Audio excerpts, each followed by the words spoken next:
So you probably clicked this video because you're considering a move to Bermuda. You have an offer on the table and you're doing your research, but the one piece of information you keep coming across is that Bermuda is expensive. And the more you read about it, the more you begin to wonder if that great salary they're offering is actually so great after all. If that description fits you, then sit back, grab a snack, hit that subscribe button, and let's have a discussion about the minimum salary you should consider before accepting a position that requires you to relocate to Bermuda.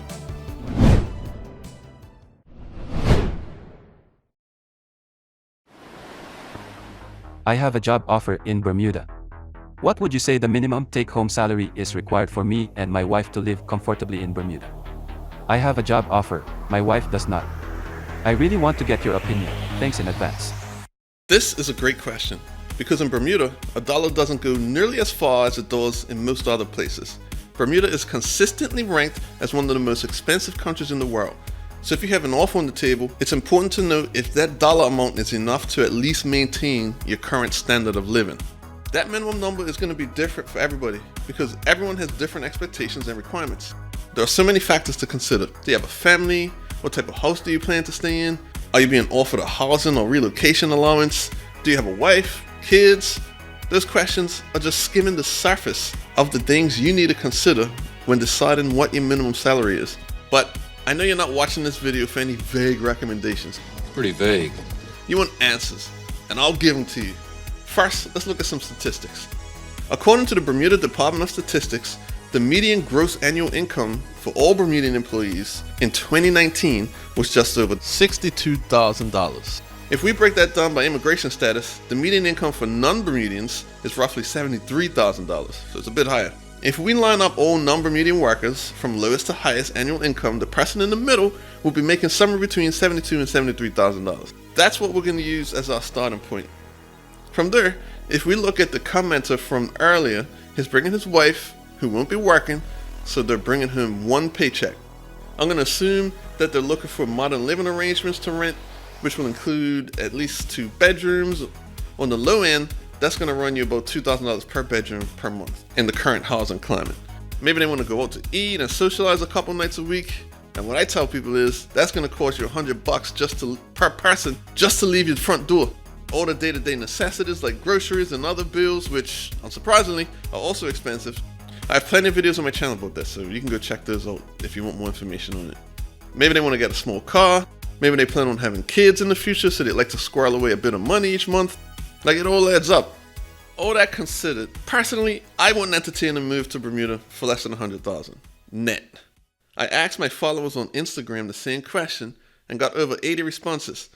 The majority have similar thoughts to myself. The absolute minimum salary they'd accept for a move to Bermuda is somewhere between $100,000 and $150,000.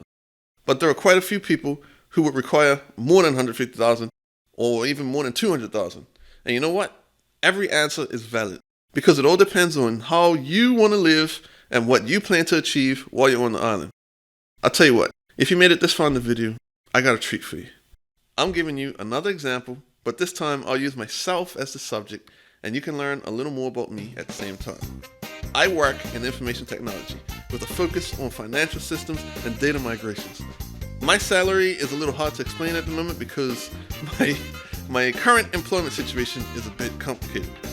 But last year with salary, bonus, some consulting on the side, not counting any investment returns, I pulled north of $200,000. That put me significantly above the average Bermudian worker. But how did it really affect my life? Not a whole lot, because I try to live well below my means. Whenever I get paid, half goes into a savings vehicle. I don't have any kids. I ride a rusty old bike because I don't want a car. And even though I've been able to buy my own condo, it's not a big place, and my mortgage payments are lower than what I was paying for rent in recent years. I live like this because I value my flexibility. I enjoy having the ability to randomly disappear overseas for a month at a time or take a job that might not pay as well as other positions I've been offered, but is less stressful and I might enjoy it more. So for me, even though I'm Bermudian and have the benefit of family and familiarity of the island, I'd be cool with a salary as low as $100,000. But I won't go any lower than that because I do enjoy a certain level of comfort that you just can't get in Bermuda for less than that, even when you're a childless hobo like me.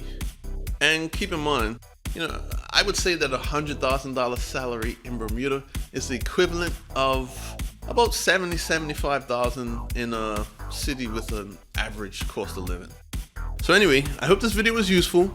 Don't be afraid to leave any questions or feedback in the comment section below.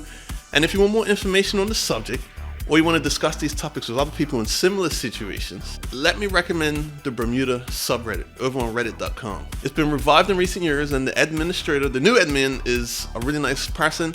She really takes good care of the place. There's lots of great conversation going on with people that will be in similar situations to yourself. It's a great spot, great resource. Check it out. As usual, thanks for watching. I very much appreciate all the feedback, all the kind words, all the people that stop me in the street because they recognize me from the videos. I appreciate it, and I appreciate the support from the bottom of my heart. So stay tuned. Don't be afraid to reach out. I don't bite. And I'll see you in the next video. Bye.